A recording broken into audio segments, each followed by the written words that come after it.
तो ये horror story तुम्हारी लाइफ चेंज कर देगी। तो ये मेरा पहला एपिसोड होने वाला है प्रॉपर हॉरर वीडियो में, इसलिए ये बहुत स्पेशल भी होने वाला है और ये हम सब की रियल लाइफ को भी अफेक्ट करेगा, क्योंकि क्या फायदा ऐसे हॉरर का जो सोचने पे मजबूर ना कर दे। तो तुम सब ने जूंजी ईतो का नाम तो सुना ही होगा, जापान के सबसे अच्छे हॉरर राइटर्स में से एक, जिसकी कहानियां हमें रात को भी नाइटमेयर्स दे सकती हैं। लेकिन मैं जिस कहानी के बारे में बात कर रहा हूँ वो तुम्हें दिन में नाइटमेयर्स दे देगी। तो हेलो वेबटास्टिक फैंस, मेरा नाम है सत्यम मिश्रा और समय और इतने सारे दिनों के गैप को ध्यान में रखते हुए और सराखों पर रखते हुए चलिए शुरू करते हैं। अभी शायद फेस कैम में थोड़ा और टाइम लगेगा, लेकिन क्योंकि अब चैनल ज्यादा दिन तक ना वीडियो डालने पे डेड हो सकता है तो वापस आना पड़ा। तो इस कहानी में एक पहाड़ होता है जिसमें अलग अलग बॉडीज के शेप के होल्स होते हैं। किसी को नहीं पता कि उन होल्स के पीछे क्या है, वो हजारों सालों पुराने लगते हैं। ये पूरी चीज फेमस हो जाती है, लोग दूर दूर से उन्हें देखने आते हैं, लेकिन लोगों के वहां जाने का रीजन अलग था। देखो, जो वो होल्स थे उनमें से हर इंसान के लिए परफेक्ट होल वहां बना हुआ था, जिसमें वो इंसान परफेक्टली फिट हो जाए। तुम्हारी बॉडी शेप उस टाइम पे कैसी भी हो, तुम्हारे लिए एक परफेक्ट होल होगा ही होगा वहाँ। और जैसे ही तुम उस होल को देखोगे, तुम्हारी इच्छा होगी उसके अंदर जाने की,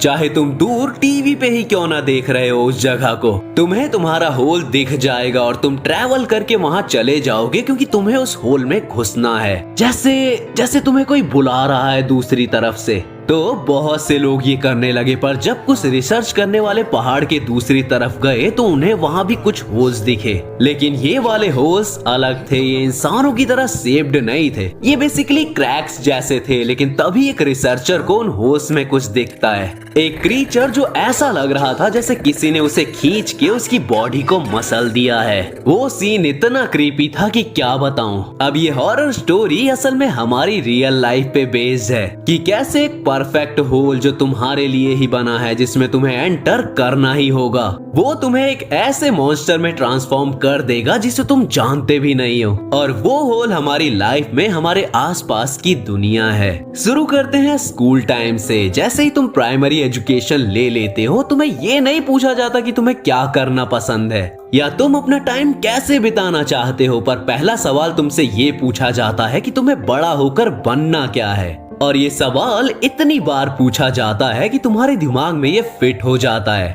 कि हाँ, अगर तुमने अभी से डिसाइड नहीं किया कि तुम्हें बड़ा होकर उन 5-6 चीजों में से क्या बनना है जिससे तुम्हारे पेरेंट्स या तुम्हारे टीचर्स खुश होंगे, तो मतलब तुम एक अच्छे बच्चे नहीं हो। बेसिकली यहाँ तुम अपना होल ढूंढ रहे हो जो तुम अपने लिए परफेक्ट मानते हो, चाहे थोड़ा आगे चलने पर वो होल तुम्हारे लिए परफेक्ट ना बचे, उसकी शेप चेंज होने लगे, पर तुम उस पर चलते रहते हो, चाहे वो तुम्हें कितना भी बदल क्यों ना दे। पर ये चीज यहीं खत्म नहीं होती, पर आगे बढ़ने से पहले एक कदम पीछे चलते हैं। जब हमसे पहली बार ये सवाल पूछा गया था तो हम एक कॉन्सेप्ट को नहीं समझे थे कि ये सवाल हमसे इसलिए नहीं पूछा जा रहा कि हमें बड़ा होके क्या बनने में मजा आएगा, पर ये सवाल डायरेक्ट हिट करता है कि तुम बड़े होके कौन सी जॉब करना चाहोगे जो तुम्हें अच्छे पैसे कमा के दे सके। और क्योंकि हम इस कॉन्सेप्ट से अनजान थे, तो शुरू में हमारे आंसर होंगे सुपर हीरो, स्पेस की खोज करने वाला या फिर रेस कार ड्राइवर, क्योंकि उस टाइम हमें होल्स नहीं, हमें पूरा पहाड़ दिख रहा था।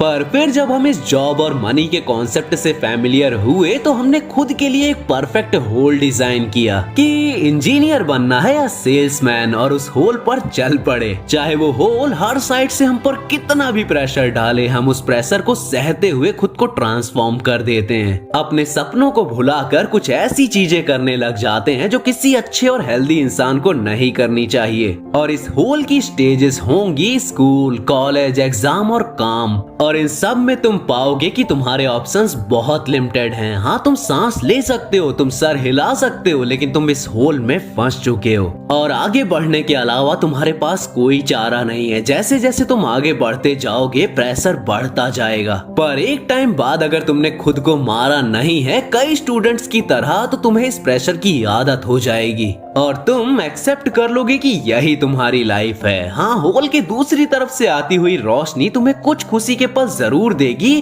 पर उतने नहीं। तुम खुद को कई सारे नशों में डुबो लोगे और इमेजिन कर लोगे कि तुम होल से बाहर निकल चुके हो, लेकिन वो सच नहीं होगा। और जहाँ तक मुझे लगता है जूंजी ईतो ने स्टोरी इसलिए लिखी थी क्योंकि जापान इस चीज में सबसे आगे है, जहाँ बच्चों को बचपन से ही एक होल में सेव कर दिया जाता है, बड़ा होकर ऐसा वर्कर बनने को जो कंप्लेंट किए बिना अपना काम करते रहे। पर क्योंकि तुम मेरे व्यूअर्स अभी भी होल के बीच में ही हो, पूरी तरह उस क्रीचर में ट्रांसफॉर्म नहीं हुए हो जिसे हमने कहानी के अंत में देखा था, तो तुम्हारे पास अभी भी चांस है होल के अंदर की उन दरारों को यूज करके बाहर निकलने का, जो तुम चाहते हो वो करने का, पैसे को मेन गोल ना बना कर रखने का।